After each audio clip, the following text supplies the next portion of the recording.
மத்திய அரசின் திட்டங்களை ஸ்டிக்கர் ஒட்டி பெயர் மாற்றினர். தற்போது உலகநாயகன் பெயரையும் மிரட்டி மாற்ற வைத்து விட்டனர். அவர் திமுக காரராகவே மாறிவிட்டார். தமிழக அரசியலில் மிரட்டல், உருட்டல், பெயர் மாற்றம், ஸ்டிக்கர் ஒட்டுதல் போன்றவைதான் நடக்கின்றனவே தவிர உருப்படியாக எதுவும் நடக்கவில்லை என்றும் டாக்டர் தமிழிசை சவுந்தரராஜன் பேசியுள்ளார். பண்பாடே இல்லாமல் அநாகரிகமாக பேசுவதை கொள்கையாக கொண்டிருக்கும் ஒரு சில அரசியல் கட்சி தலைவர்களைப் போலவே எதிர்க்கட்சி தலைவர் எடப்பாடி பழனிசாமி பேசுவதை எண்ணி வேதனைப்படுகிறேன் என்று முதலமைச்சர் மு.க.ஸ்டாலின் கூறியுள்ளார். பல்கலைக்கழகங்கள் மற்றும் கல்லூரிகள் பாடத்திட்டத்தில் சுதந்திர போராட்ட வீரர்கள் குறித்த வரலாறு மறைக்கப்பட்டுள்ளது.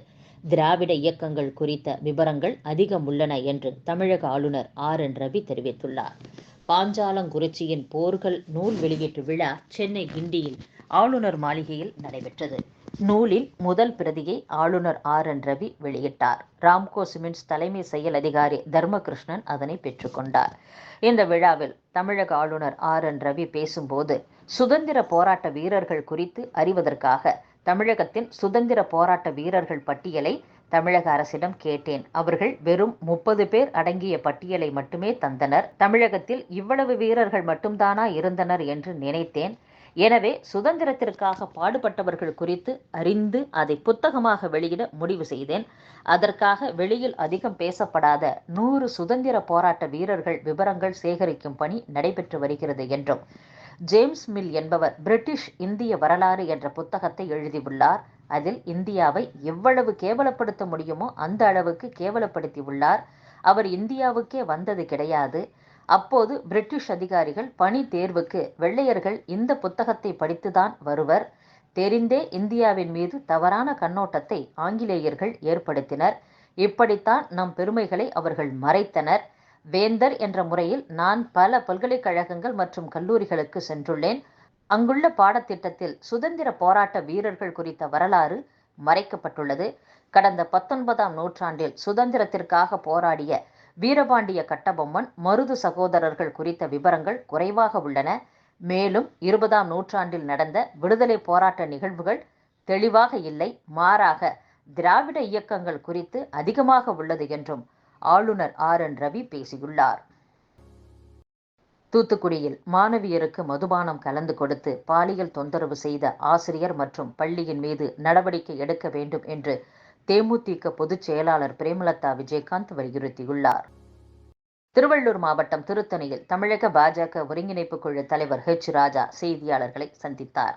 அப்போது தமிழகத்தில் 10,000 பள்ளி ஆசிரியர்கள் போலியாக இருப்பது மட்டுமல்ல, தமிழகம் முழுவதும் 1500 அரசு பள்ளிகளில் 1ஆம் வகுப்பு முதல் 8ஆம் வகுப்பு வரை படிக்கும் மாணவர்கள் எண்ணிக்கை ஒற்றை இலக்கமாக உள்ளது. இந்த பள்ளிகள் மூடப்படும் அபாய நிலையில் உள்ளது. 18 வயது நிரம்பியவர்கள் யாராக இருந்தாலும் வாக்காளராகலாம், அரசியல் கட்சியும் துவங்கலாம். அந்த வகையில் நடிகர் விஜய் கட்சி துவக்கியுள்ளார். அவரது சிந்தனையிலும் செயல்பாட்டிலும் தெளிவு இல்லை. கடந்த 35 ஆண்டுகளாக பாஜகவில் இருக்கிறேன். ஒரு நாளும் கூட்டணி குறித்து நான் பேசியது கிடையாது. தலைமை என்ன முடிவு எடுக்கிறதோ அதுதான் இறுதி முடிவு. ஆனால் அதிமுக முன்னாள் அமைச்சர் ஜெயக்குமார் என்ன பேசுகிறார் என அவருக்கே தெரியவில்லை. போகிற போக்கில் எனக்கு அதிமுகவுடன் கூட்டணி இல்லை, ஒட்டும் இல்லை, உறவும் இல்லை என பேசிவிடுவாரோ என்று பயமாக இருக்கிறது. ஜெயக்குமார் பேச்சு அப்படி ஒரு அபத்தம் என்றும் ஹெச். ராஜா பேசியுள்ளார். திமுகவினர் கபட நாடகம் ஆடுவதில் PhD பட்டம் பெற்றவர்கள் என்று அதிமுக பொதுச் செயலாளர் எடப்பாடி பழனிசாமி கூறியுள்ளார். திமுக ஆட்சியில் அனைத்து தரப்பு மக்களும் அவதியுறுவது உள்ளங்கை நெல்லிக்கனி. அரசு ஊழியர்கள், ஆசிரியர்கள், சுகாதாரத்துறையினரின் கோரிக்கைகள் திமுக அரசால் இன்று வரை நிறைவேற்றப்படவில்லை. எதிர்க்கட்சி தலைவராக இருந்தால்தான் அரசு ஊழியர்கள் மீது கரிசனம் வரும் என்றால் 2026 சட்டசபை தேர்தலில் அவருக்கு எதிர்க்கட்சி தலைவர் பதவியை வழங்க நாங்கள் தயார் என அரசு ஊழியர் சங்க நிர்வாகிகள் வெளிப்படையாக கருத்து தெரிவிக்கும் அளவுக்கு ஏமாற்று நடந்துள்ளது. அவர்களின் கோரிக்கைகள் தீர்க்கப்படாத நிலையில் அவர்களின் உணர்வுகள்தான் வெளிப்பட்டுள்ளன என்றும், கருத்தில் உள்ள உண்மைகள் சுட்டதால் முதலமைச்சர் தரப்பில் இருந்து 7 பக்க மொட்டை காகித அறிக்கையை ஊடகங்களுக்கு அனுப்பியுள்ளதாக தெரிகிறது. கபட நாடகம் ஆடுவதில் PhD பட்டம் பெற்ற ஆட்சியாளர்கள் நான் கபட நாடகம் ஆடுவதாக ஓலமிடுகின்றனர் என்றும் எடப்பாடி பழனிசாமி பேசியுள்ளார். மகாராஷ்டிராவில் முஸ்லிம்களுக்கு 10% இடஒதுக்கீடு வழங்க கோரி காங்கிரஸ் தலைவர்களிடம் உலமாக்கள் குழு கோரிக்கை மனு கொடுத்துள்ளனர். இதை பெற்ற காங்கிரஸ் தலைவர் ஒருவர் இதற்கு உதவுவதாக உறுதியளித்துள்ளார். முஸ்லிம்களுக்கு 10% இடஒதுக்கீடு கிடைத்தால் பிற்படுத்தப்பட்டோர், தலித்துகள் மற்றும் பழங்குடியினரின் இடஒதுக்கீடு குறைக்கப்படும். இந்த விவகாரத்தில் ஜார்க்கண்ட் மண்ணில் இருந்தே ராகுலை எச்சரிக்கிறேன். அவர் மனதில் என்ன சதித்திட்டம் இருந்தாலும் சரி, பாஜக இருக்கும் வரை இந்த நாட்டில் சிறுபான்மையினருக்கு இடஒதுக்கீடு கிடைக்காது என்று தெரிவித்துள்ளார். வங்கதேசத்தினரின் சட்டவிரோத ஊடுருவல் குறித்த விஷயத்தில் நடந்த சட்டவிரோத பண பரிமாற்றம் தொடர்பாக ஜார்க்கண்டின் பல்வேறு பகுதிகளில் அமலாக்கத்துறையினர் சோதனையில் ஈடுபட்டனர். இதில் போலி ஆதார் அட்டைகள், ஆயுதங்கள், ஆவணங்கள் பறிமுதல் செய்யப்பட்டுள்ளன.